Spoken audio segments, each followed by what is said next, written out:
ഈ അടുത്ത് നമ്മുടെ സോഷ്യൽ മീഡിയയിലൊക്കെ വളരെ കറങ്ങിക്കൊണ്ടിരിക്കുന്ന ഒരു വീഡിയോ നമ്മൾ കണ്ടു. അഥവാ ഊത് മരം മുറിച്ച് അതിൽ നിന്ന് ഊത് കിട്ടി. ഒരുപാട് ആളുകൾ അവിടെ വന്ന ആളുകൾക്കൊക്കെ അദ്ദേഹം ഊത് കൊടുക്കുന്നുണ്ട്. നമ്മുടെ കേരളത്തിൽ ഇതുപോലെ പല സ്ഥലങ്ങളിലും ഊതിൻ്റെ തൈകൾ എന്ന് പറഞ്ഞുകൊണ്ട് കച്ചവടം നടക്കുന്നുണ്ട്. ഊതിൻ്റെ തൈകൾ പല സ്ഥലങ്ങളിൽ നിന്നും വാങ്ങാൻ കിട്ടും. പക്ഷേ ഈ തൈകളൊക്കെ നമ്മൾ വീട്ടിൽ കൊണ്ടുപോയി നട്ട് അത് വലുതായി 10-20 വർഷം കഴിഞ്ഞ് അതിൽ നിന്ന് ലക്ഷക്കണക്കിന് രൂപ ഉണ്ടാക്കിയ ഒരാൾ പോലും കേരളത്തിലില്ല. അതൊരു ബിസിനസ്സാക്കിയിട്ട് ആരുമില്ല. തൈകൾ വിറ്റ് ഒരുപാട് ആളുകൾ പണം ഉണ്ടാക്കുന്നുണ്ട്, അല്ലെങ്കിൽ തൈകൾ നമുക്ക് വാങ്ങാൻ കിട്ടും. അപ്പോൾ ഞാൻ ഈ പറയപ്പെട്ട ആളുകൾ ഇപ്പോൾ ഈ അടുത്ത 2-3 വീഡിയോ ഞാൻ കണ്ടു. പല ആളുകൾ ഇതുപോലെ ഊത് മരം, വലിയ മരം 10-20 വർഷമായിട്ട് അവരുടെ വീട്ടുവളപ്പിലുണ്ടാക്കിയ മരം അത് മുറിച്ചു, അങ്ങനെ ഒരുപാട് ആളുകൾക്ക് കൊടുക്കുന്നുണ്ട്.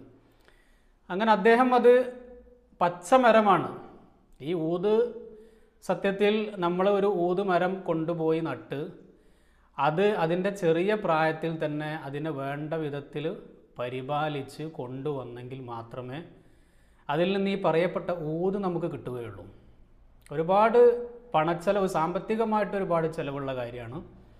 അതുപോലെ തന്നെ വളരെയധികം ശ്രദ്ധ കൊടുക്കേണ്ട കാര്യവും കൂടിയാണ്.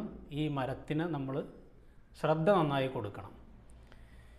യഥാർത്ഥ നാച്ചുറലായിട്ടുള്ള ഊതുണ്ടാക്കുന്നത് ഒരു പ്രത്യേകതരം പ്രാണികൾ ഈ മരത്തിനെ വന്ന് പ്രത്യേകം ദ്വാരം ഉണ്ടാക്കി അതിൻ്റെ ഉള്ളിലേക്ക് കടന്ന് അങ്ങനെ ഒരു കെമിക്കൽ റിയാക്ഷൻ ഈ പ്രാണികൾ നടത്തും.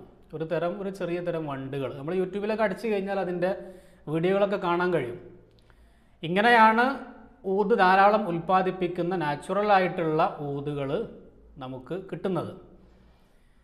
പക്ഷെ നമ്മുടെ കേരളത്തിൽ എവിടെയെങ്കിലും ഒരു ഊതുമരം ഉണ്ടാകുമ്പോൾ ഈ പ്രാണികൾ വന്ന് ഈ പറയപ്പെട്ട രീതിയിലുള്ള കെമിക്കൽ റിയാക്ഷനുകളൊന്നും തന്നെ അവിടെ നടക്കില്ല. നമ്മുടെ കേരളത്തിൽ അനുയോജ്യമായ ഒരു കാലാവസ്ഥയോ അല്ലെങ്കിൽ കേരളത്തിൽ അനുയോജ്യമായ ഈ ഊത് കൃഷിക്ക് അനുയോജ്യമായ ഒരു ഭൂമിയോ അല്ല നമ്മുടെ കേരളത്തിലുള്ളത്. അപ്പോൾ ഒരിക്കലും തന്നെ ഊത് മരം വലുതാകും, പക്ഷേ അതിൽ നിന്ന് നമുക്കൊരിക്കലും ഊത് കിട്ടൂല, ഒന്നും കിട്ടൂല. ഇവർ ഈ ചെയ്തേക്കുന്നതൊക്കെ വെറും ആളുകളെ പറ്റിക്കുന്നതിന് വേണ്ടി ചെയ്തതാണ്. ആളുകളെ പറ്റിക്കണത്.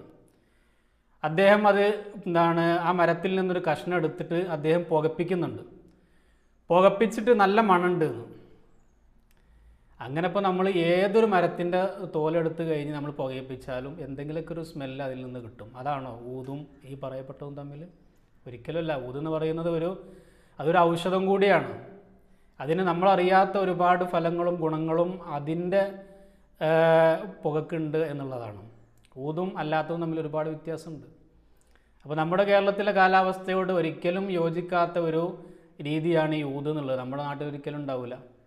ഇതിൻ്റെ പേരിൽ ധാരാളം തട്ടിപ്പുകൾ നടത്തുന്നുണ്ട്. ഇപ്പോൾ ഞാൻ നേരത്തെ പറഞ്ഞ പോലെ ഒരു ഊത് അതിൻ്റെ ചെറിയ പ്രായം മുതൽക്ക് നമ്മൾ കൊടുക്കുന്ന വളം പോലും ആ കാര്യത്തിൽ പോലും നമ്മൾ ശ്രദ്ധിക്കേണ്ടതുണ്ട്. ഏതെങ്കിലും വളം അടിച്ചു കൊടുത്ത് വെള്ളം ഒഴിച്ചു കൊടുത്തുകൊണ്ടൊന്നും ഊതായി കിട്ടില്ല. അതിൻ്റെ വളത്തിൽ നമ്മൾ ശ്രദ്ധിക്കേണ്ട കാര്യമുണ്ട്. അതിൻ്റെ ചുറ്റുപാടുകൾ ശ്രദ്ധിക്കേണ്ട, അതിൻ്റെ മണ്ണിൽ നമ്മൾ ശ്രദ്ധിക്കേണ്ട കാര്യങ്ങളുണ്ട്. അതിന് ഓരോ പ്രായമെത്തുമ്പോഴും അതിന് കൊടുക്കേണ്ട ഒരുപാട് പരിചരണങ്ങളുണ്ട്. അതൊക്കെ കൊടുത്ത് കൃത്യമായി അതിനെ പരിപാലിച്ച് ഒരു കുട്ടിയെ പരിപാലിക്കുന്ന രൂപത്തിൽ തന്നെ ഈ മരത്തെ നമ്മൾ പരിപാലിച്ച് കൊണ്ടുവന്നെങ്കിൽ മാത്രമേ അവസാനം അതിൻ്റെ റിസൾട്ടാകുന്ന ഊത് നമുക്കതിൽ നിന്ന് കിട്ടുകയുള്ളൂ. ഇപ്പോൾ ഞാൻ നേരത്തെ പറഞ്ഞ പോലെ ഈ പ്രാണികൾ ഇതിൻ്റെ ഉള്ളിലേക്ക് കയറി ഇതിൻ്റെ കാതിൽ ഭക്ഷിക്കുകയും ആ കാതിൽ ഭക്ഷിച്ച പ്രാണികൾ തന്നെ അവിടെ ഒരു പ്രത്യേക ഒരു ദ്രാവകം അവിടെ തന്നെ നിക്ഷേപിക്കുന്നു, വിസർജ്യമായിട്ട് നിക്ഷേപിക്കുന്നു. ഇതും ഈ ഉണങ്ങിയ ഈ മരത്തിൻ്റെ ഉള്ളിലുള്ള ചെറിയ ചെറിയ ഭാഗങ്ങൾ, ഉണങ്ങിയ കറുത്ത നിറത്തിലുള്ള ഭാഗങ്ങളാണ് ഊതെന്ന് പറയുന്നത്. ഈ ഊതും ഈ പ്രാണി നിക്ഷേപിക്കുന്ന ഈ ഒരു ദ്രാവകവും തമ്മിൽ കൂടിച്ചേരുമ്പോഴാണ് ഇതിനൊരു പ്രത്യേക സ്മെല്ലും ഇത് പുകപ്പിക്കുമ്പോൾ ഒരു പ്രത്യേക മണമൊക്കെ നമുക്ക് ലഭിക്കുന്നത്. അല്ലെങ്കിൽ അതിൽ നിന്ന് ഓയിൽ ഉണ്ടാക്കാനൊക്കെ അപ്പോഴാണ് കഴിയുള്ളൂ. അല്ലാതെ നമ്മളെ നാട്ടിൽ ഇപ്പോൾ അദ്ദേഹം ചെയ്തതുപോലെ ഒരു മരം കൊണ്ട് വലുതായി 10-20 വർഷം കഴിഞ്ഞ് അത് വെട്ടുമ്പോഴേക്ക് അതിൽ നിന്ന് ഒരു ഒലക്കയും കിട്ടൂല, ഊത് പോയിട്ടൊന്നും ഒന്നും കിട്ടൂല. അപ്പോൾ ഇപ്പോൾ ഇതിൻ്റെ പേരിലും ഒരുപാട് തട്ടിപ്പുകൾ നടന്നുകൊണ്ടിരിക്കുന്നുണ്ട്. ഈ ഊതിൻ്റെ പേരിൽ നമ്മുടെ മലയാളികൾ തന്നെയാണ്. അഥവാ ഇപ്പോൾ ആസാം ഭാഗങ്ങളിലൊക്കെ ഈ പ്രാണികൾ ചെയ്യുന്ന ഈ ഒരു കെമിക്കൽ റിയാക്ഷൻ ഒരു പ്രത്യേക മരത്തിന്, ഈ ഊതിൻ്റെ മരത്തിന് പ്രത്യേക ഇഞ്ചക്ഷൻ കുത്തിവെച്ചിട്ട് ഈ പ്രാണികൾ എന്താണോ ചെയ്യുന്നത് അതേ പരിപാടി ഈ എന്താണ് കെമിക്കലൊക്കെ കുത്തി നിറച്ചിട്ടുള്ള ഈ ദ്രാവകം അത് ചെയ്യും എന്ന് അവകാശപ്പെട്ടുകൊണ്ടാണ് അവർ ഈ മരത്തിൽ ഇത് കുത്തിവെക്കും. ഇതും നമ്മുടെ നാട്ടിൽ ഇതുപോലെ ആസാം ഭാഗങ്ങളിൽ ഇങ്ങനെ ചെയ്യുന്നുണ്ട്. അത് ഒരു പരിധി വരെ അതിൽ അങ്ങനെ ചെയ്തിട്ട് ഊത് അവർക്ക് കിട്ടുന്നുമുണ്ട്.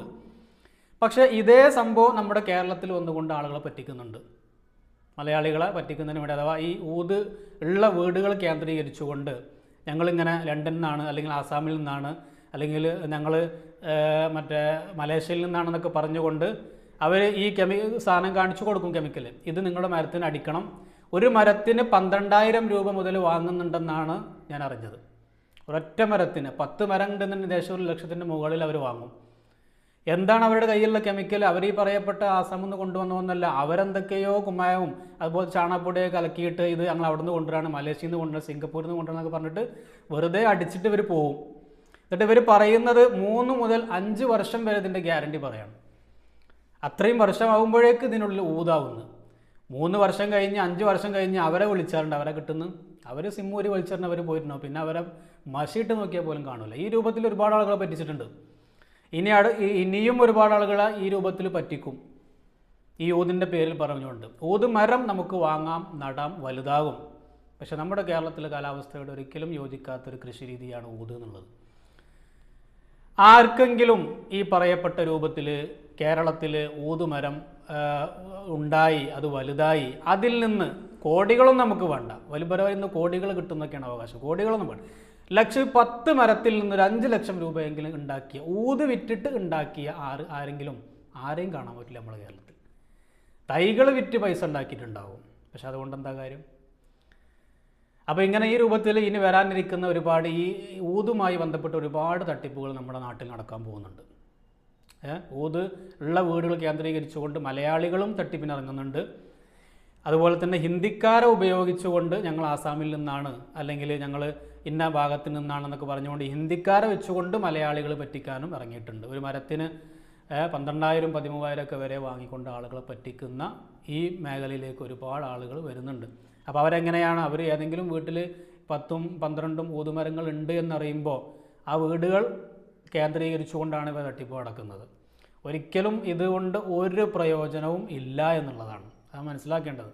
ചെയ്ത ആളുകൾ പറയുന്നു വെറും തട്ടിപ്പാണ്, അത് ചെയ്തത് കൊണ്ടൊന്നും ഊത് അതിൻ്റെ ഉള്ളിൽ ഉണ്ടാവില്ല. ഇത് ഒക്കെ പ്രത്യേകമായിട്ടുള്ള നമ്മുടെ നാട്ടിൽ ഇതിനെക്കുറിച്ചുള്ള പഠനങ്ങളോ കാര്യങ്ങളോ ഒന്നും നടക്കുന്നില്ല. കാരണം എന്താ? നമ്മുടെ നാട്ടിന് യോജിച്ച മണ്ണല്ല. ഇവിടെ ഒരിക്കലും അതിനൊരു സാധ്യതയില്ല. എന്തെങ്കിലും സാധ്യത ഉണ്ടെങ്കിലാണല്ലോ അതിനെക്കുറിച്ച് പഠനം നടത്തുമ്പോഴും പഠനം നടത്തിയത് കൊണ്ടും അല്ലെങ്കിൽ അതുമായി ബന്ധപ്പെട്ട തൊഴിൽ ചെയ്തുകൊണ്ട് കാര്യമുള്ളൂ. നമ്മുടെ നാട്ടിന് യോജിച്ച ഒരു ക്ലൈമറ്റും അല്ല, അതിന് യോജിച്ച ഭൂമിയും അല്ല. അതുകൊണ്ട് തന്നെ കൂടുതൽ ആളുകൾ ഇതിനെക്കുറിച്ചുള്ള ഒരു പഠനങ്ങളോ ഇതിനെക്കുറിച്ചുള്ള ഒരു തൊഴിലോ ഒന്നും തന്നെ നമ്മുടെ നാട്ടിലില്ല. അത് പറ്റാത്തത് കൊണ്ടാണ് എന്ന് നമ്മൾ പ്രത്യേകം മനസ്സിലാക്കുക.